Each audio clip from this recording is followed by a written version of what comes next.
Compared to capacitors in series, finding the equivalent capacitance for capacitors in parallel is quite easy. So again, I'll illustrate with an EMF and then I'll have 3 capacitors in parallel.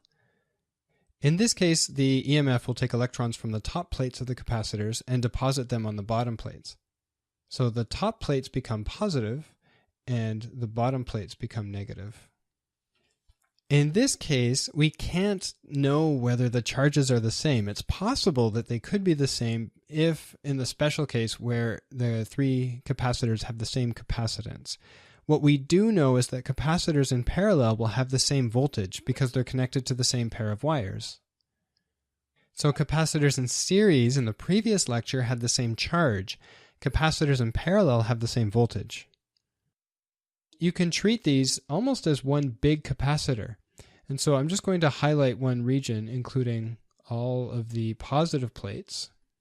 And inside that region, the total charge on all of the positive plates, I'll call that Q total, and that would basically be the equivalent charge, I guess, on our equivalent capacitor, is equal to the sum Q1 plus Q2 plus Q3. And this comes from conservation of charge as well, way back in the first lecture, the first chapter. So the total charge, which is equal to the equivalent charge, I'll call that QEQ, on this equivalent capacitor is equal to the sum of the individual charges on the individual capacitors. And that's the second piece of information that you need to know when you're solving problems where capacitors are charged and then rearranged in some way.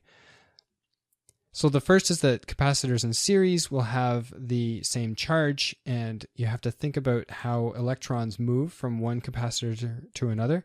And the other piece that's essential for solving these problems is that the total charge on these top plates when they're connected this way is equal to the sum of the individual charges.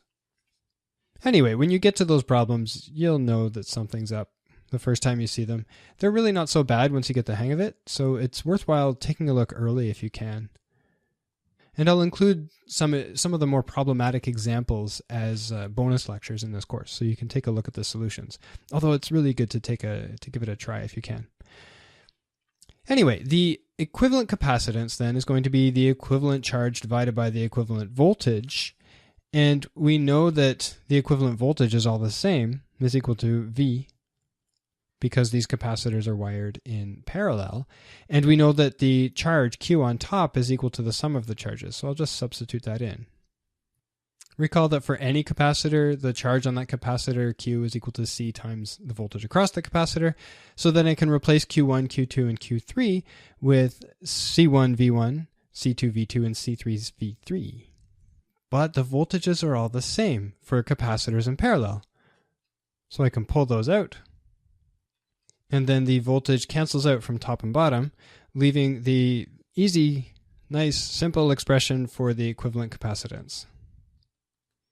And in general, for capacitors in parallel, the equivalent capacitance is just the sum of the individual capacitances.